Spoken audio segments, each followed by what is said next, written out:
This shoe is the fastest shoe that you've probably never heard of. Meet the TYR Valkyrie Speedworks.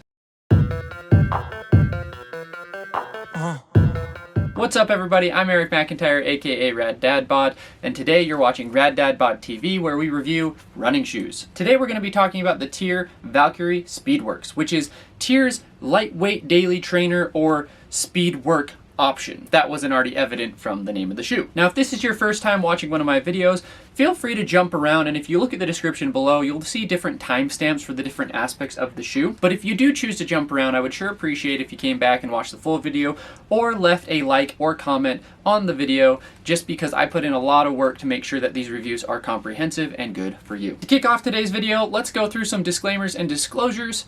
I was provided this shoe free of charge for the purpose of review. Although I received the shoe directly from TYR, they have no input whatsoever. No one gets to see this video beforehand, and all opinions are entirely my own. Now with that out of the way, let's talk about the intended use of the shoe. So this shoe falls into the super trainer category, specifically the lightweight super trainer category, which is somewhat of a newer category for the most part in terms of shoes. Super trainers, especially lightweight super trainers, are typically defined as a shoe with some type of super foam as well as some stiffening agent or a plate embedded in that midsole to give it some extra structure and pop. As such, that is how I'm going to be evaluating the shoe throughout the review. Now this shoe comes in at $170, which is right in line with other shoes kind of in this general space, thinking like the Hoka Mach X or the Saucony Endorphin Speed lines. From a spec standpoint, this shoe comes in at 8.1 ounces, which is, again, fairly typical for this type of shoe, and it has a stack height of 39.5 millimeters in the heel and 33.5 millimeters in the forefoot for a 6 millimeter heel to toe drop overall. Speaking about the fit of the shoe,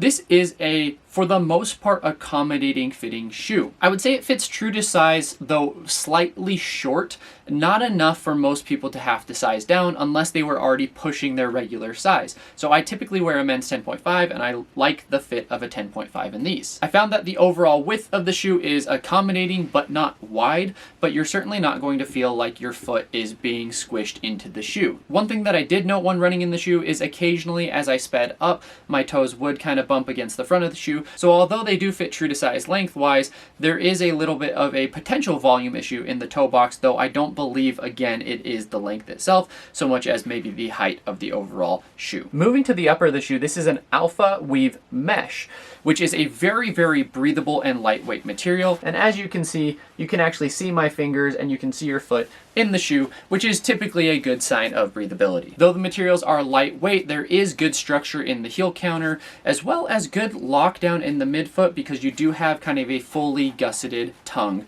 or elastic there. There's just enough cushioning in the upper for it to be comfortable. Personally, I like this level of cushioning in a tongue where you do get an actual tongue. It's not just one piece of fabric. There's a little bit of a buffer there, but it's not so overwhelming, or it's not really, really big and puffy, which is going to cause additional heat or additional weight in the shoe. Now from a durability standpoint, I feel like it's looking pretty good. I have, I believe, just shy of 40 or so miles on the shoe, and I'm not seeing any noticeable signs of wear and tear on that upper. And so overall, it's a very clean, very simple looking shoe, and I like the overall vibes that they give. Now, the most exciting part of the shoe in my mind is the midsole. The midsole is a Pebax or PEBA based midsole with a nylon plate running throughout. That combination is very, very typical in kind of those speed day super trainers or lightweight super trainers like we've been talking about, and the result is usually, when using a nylon plate, it's usually going to be kind of like a dumbed down version of a super shoe, where this is really supposed to be like the marathon training companion and the speed day companion to kind of the race day shoe. I'm not exaggerating when I say that, honestly, this shoe is bouncier, more responsive, and faster than possibly at least a third of the actual race day super shoes on the market today. Does that necessarily make it a better shoe if it's more responsive? Well, no, not necessarily, because a lot of things come down to preference. But if you're looking for a lot of spring, a lot of bounce, a lot of recoil,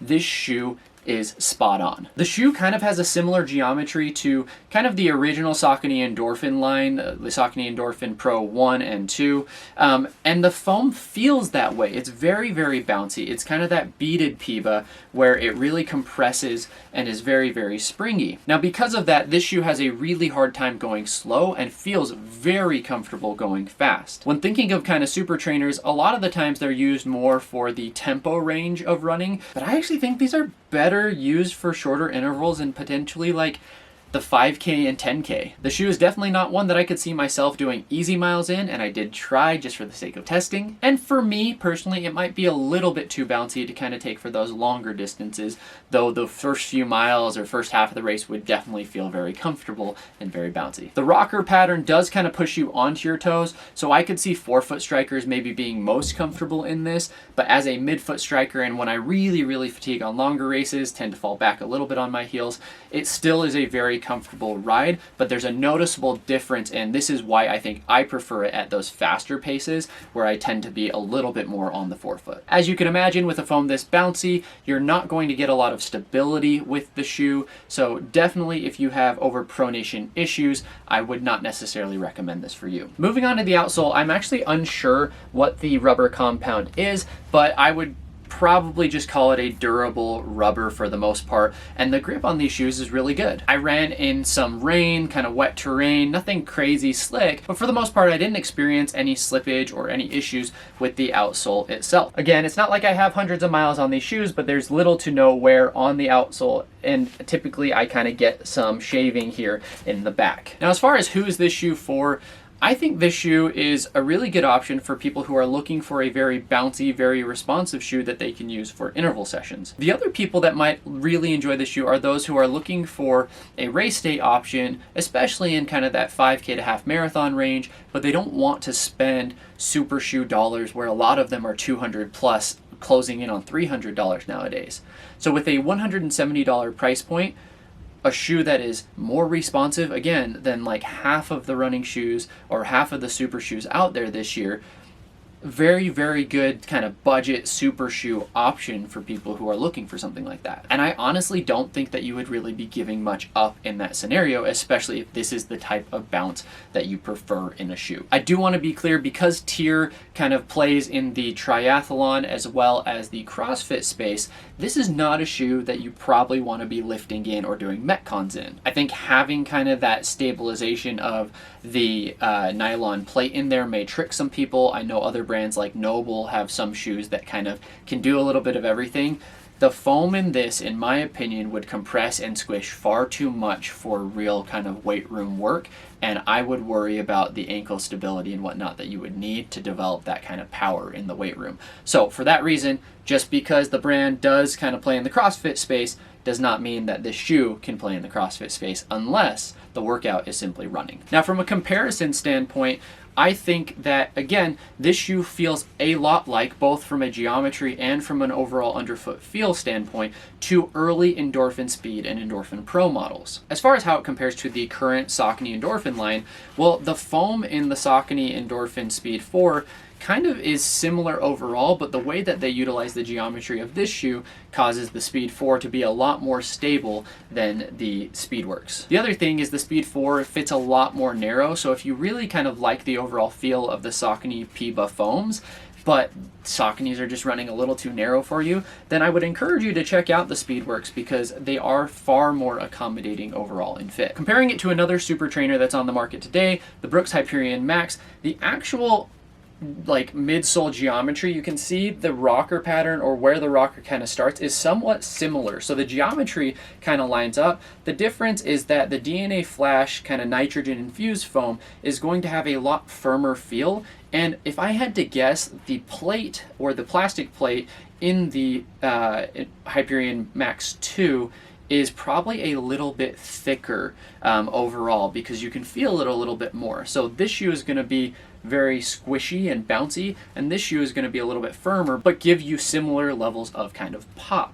So similar category, different overall approach. I will say though that the Brooks Hyperion Max tends to be a lot more stable. It has a slightly wider base, but not necessarily wider fit. I do find the fit of these two shoes to be somewhat similar. The other shoe to kind of look out for in comparison would be the Hoka X, which is a completely different ride overall, although in the same category of Super Trainer. The Hoka X has what feels like a lot more ground feel, though it's not necessarily ground feel. It is a somewhat accommodating fit, but you don't get the same bounce or pop as you get in those three shoes, including this one that I just showed. So if you were looking to get a little bit more spring, a little bit more pop from the Mach X, you may want to look at the Speedworks or any of the other two shoes. Final thoughts on the TYR Valkyrie Speedworks. This is a shoe that I don't think a lot of people are going to take a chance on because they're a lesser known brand for running specifically, but it legitimately is one of the fastest shoes that I've tried this year in any category. In fact, I will be reviewing the super shoe counterpart, the TYR Valkyrie Elite Carbon, fairly soon, and I think between these shoes I might actually choose the Speedworks as the bouncier option, though the Elite Carbon may be the one that, yes, you would rather take the distance. It's going to be actually, ironically, maybe a little bit more stable and a little bit more punchy as opposed to bouncy. But I think a lot of people are going to be missing out with this shoe because they're just not going to give it a shot, and I think a lot of people would be just very, very pleasantly surprised. And personally, I'm very excited to see what TYR does in the future because this is a really fun shoe overall, and I kind of like the overall aesthetic that they're going for as well. Now, if you've made it this far in the video, please do me a favor, hit that like button below, and if you're not already following, I would sure appreciate it. Just to wrap up, I'll leave you with a question, which is, have you tried any TYR running shoes this year? And if so, what were your overall thoughts of the brand and their shoes? Thanks, everybody.